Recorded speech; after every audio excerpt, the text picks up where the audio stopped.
Good evening friends. मैं engineer Dinesh. दोस्तों,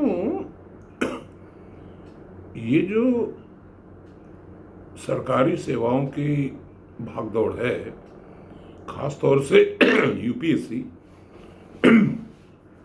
तो मैंने अक्सर कई बार आपको बताया, चाहे वो यूपीएससी हो या कोई भी सरकारी सेवा, निश्चित तौर पे जब इन राजकीय सेवाओं की संख्या नितांत ही कम है, यानी कि अगर हमारी जो युवा शक्ति है उसका अगर 1% भी नहीं है ये, तो इसका मतलब ये हुआ कि 99% को या मोर देन दैट लोगों को ये काम नहीं मिलने वाला है।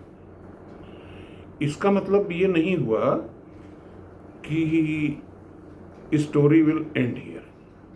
अगर हम यूपीएससी में फेल हो गए या सरकारी सेवा नहीं हासिल कर पाए, तो इसका मतलब ज़िंदगी वहीं समाप्त नहीं हो जाती है।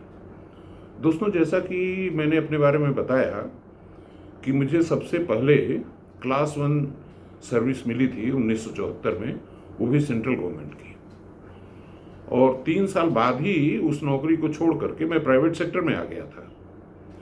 तो ये जो जीवन में ये उद्देश्य बना लेना कि हम सरकारी सीट पे बैठेंगे और नियम कानून जो बने हैं उसके हिसाब से दस्तखत करेंगे और पैसा कमाएंगे, तो ये जीवन नहीं है।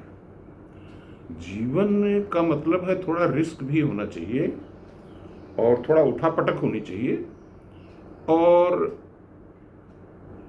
प्रमोशन के एवेन्यूज, जिंदगी में राइज करने के एवेन्यूज होने चाहिए। सरकारी नौकरियों में ऐसा नहीं है कि साल 2 साल में आपको प्रमोशन मिल जाए। तो और अगर आपके पास मेरिट है, आप अच्छा काम कर रहे हैं, और एक दूसरा आदमी है जो बिल्कुल काम नहीं कर रहा है, दोनों लोगों को बराबर का ट्रीटमेंट मिलेगा। और ऐसा देख करके आपको फ्रस्ट्रेशन होना लाजमी है, जैसा कि मैंने अपने जीवन काल में देखा।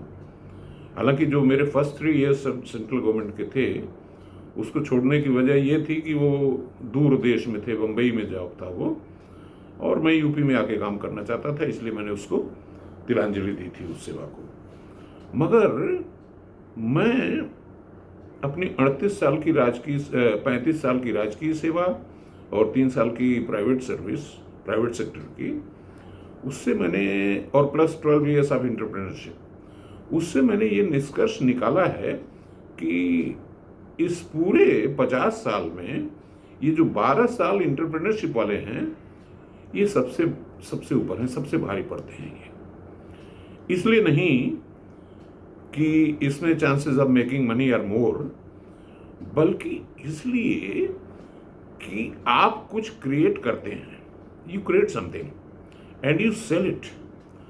तो आपका ये कॉन्फिडेंस लेवल बन जाता है, yes I can create, I can cell.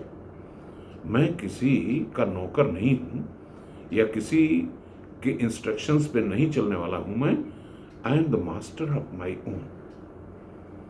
तो मेरा सिर्फ इतना ही संदेश है कि अगर यूपीएससी में आप सफल नहीं हुए या सरकारी नौकरियां नहीं मिली, तो जिंदगी वहीं समाप्त नहीं हो जाती। ये अच्छी बात है, आपको जितना अटेम्प्ट करना है आप कर लें, लेकिन ऊर्जा को अपनी संरक्षित करके रखें और बीच बीच में थोड़ा ब्रेक लेते रहें, और ब्रेक ले करके ये सोचते रहें और शायद इस पर कुछ काम करते रहें कि what is the second alternative if I fail. Thank you.